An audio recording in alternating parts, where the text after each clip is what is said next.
Have you ever caught yourself mid-thought, and for one strange second, wondered who was doing the thinking? Not what you were thinking about.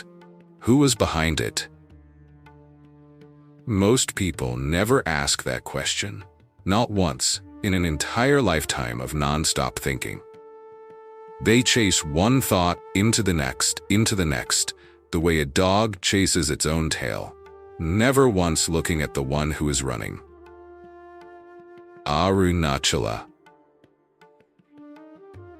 The morning air is still cool, but already the light is climbing over the rocks, patient and unhurried. A man sits before Ramana Maharshi, his hands restless, his eyes moving the way a mind moves when it has not rested in years. He has read every book he could find. He has sat in silence for hours. He has tried breath, mantra, discipline, willpower. Nothing has ever made the noise stop, even for a moment. "Master," he says, "my mind will not be still. I have tried everything. Just tell me the technique that finally works." Ramana does not offer a technique. He offers a question instead, quiet and precise, like a hand placed exactly where it needs to be. "Before I answer," he says, "look for me right now. Who is it that wants the mind to be still?" The man opens his mouth automatically. "I do. I want it." "And who is this I," Ramana asks, "that keeps wanting, keeps searching, keeps failing to find peace? Point to it, not with words. Show me where it lives." The man hesitates. He touches his own chest, then stops, unsure. For years he has said "I" 1,000 times a day, certain of what it meant. Now, asked to actually locate it, he finds nothing solid to point to at all. Ramana watches him sit inside that silence, saying nothing further. The man came looking for a way to quiet his thoughts. He did not expect the first question to unseat the one who was doing the searching. "Before I answer," he says, "look for me right now."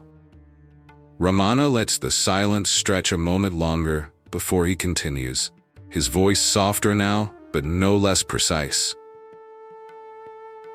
"You came here asking for a technique," he says. "But every technique still assumes there is someone who needs to practice it. So before we go further, look closer at this I that wants peace so badly." The man frowns, still touching his chest without meaning to. "Notice your breath," Ramana says. "It rises, it falls, without you ever having to command it.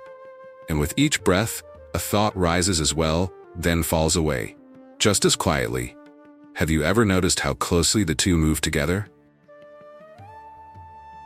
The man closes his eyes, paying attention for what feels like the first time. I never noticed that before." "Most people never do," Ramana says. "They spend their whole lives chasing thoughts, never once watching where each one is born, or where it goes when it disappears." "And when I sleep," the man asks slowly, without dreaming, "where does it go then?" "It vanishes completely," Ramana says. "Every single night. The thinker, the thoughts, the noise you have been fighting your whole life, all of it disappears. And yet, in the morning, you are still there to say, 'I slept well.' Something remained, even when the mind did not." The man's breathing slows without him trying to slow it. The urgency that carried him here, the desperate need for a method, begins to loosen its grip. Just slightly. "So what was I?" he asks quietly, "in those hours when even I was gone?" Ramana does not answer directly. He simply lets the question remain in the air between them, the way a good question is always more valuable than a quick answer. Ramana lets the question remain in the air between them, the way a good question is always more valuable than a quick answer.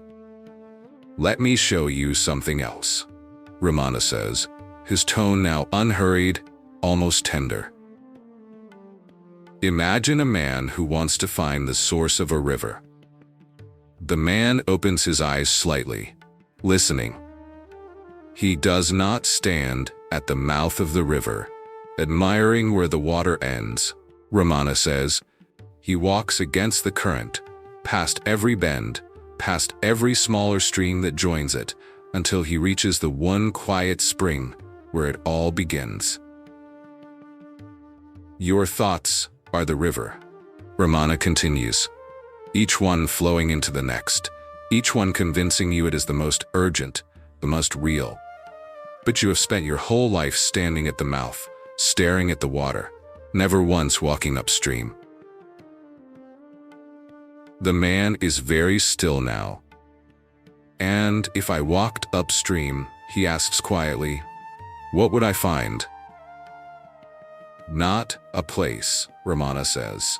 "Not a light, not a vision, nothing your mind can paint for you in advance. Only the quiet point where the first thought, the thought I, rises before all the others. Find that, and you will not need to silence the river. You will simply see that you were never drowning in it." The man breathes slowly, as if testing something for the first time. With each breath, he lets a thought rise, and instead of following it downstream into the next worry, the next memory, he simply asks silently, "Where did this come from?" A breeze moves through the rocks above them. Somewhere, a bird calls once, and the man barely notices it pass, so fixed is his attention inward now. He is not fighting his mind anymore. For the first time, he is simply walking upstream, one quiet breath at a time. Ramana does not answer directly. He simply lets the question remain in the air between them, the way a good question is always more valuable than a quick answer. The man sits with his eyes closed, breathing slowly, no longer chasing the next thought downstream. He has stopped trying to understand this with his mind, because he can feel, faintly, that the mind was only ever another current in the river, never the one walking beside it. Ramana watches him for a while before speaking again, his voice softer now than at any point since the man arrived. "You did not come here to learn a technique," Ramana says. "You came here still believing there was a broken mind that needed fixing. That there was never anything broken. There was only a mind left unquestioned for too long." The man opens his eyes slowly. "Then what do I do?" he asks, "when the noise returns tomorrow, and it will return?" "It will," Ramana says simply. "Thoughts will keep rising, the way water keeps rising from a spring. You were never asked to stop the water. Only this: the next time a thought pulls you downstream, do not fight it, and do not follow it. Simply ask, quietly, to whom did this thought arise? Let the question carry you back upstream, one breath at a time." The man rises slowly. He does not stand like a man who has finally solved something. He stands like a man who has simply stopped needing the noise to be quiet in order to be at peace with it. He does not thank Ramana with words. There is nothing left to add to a question that is still, gently, doing its work inside him.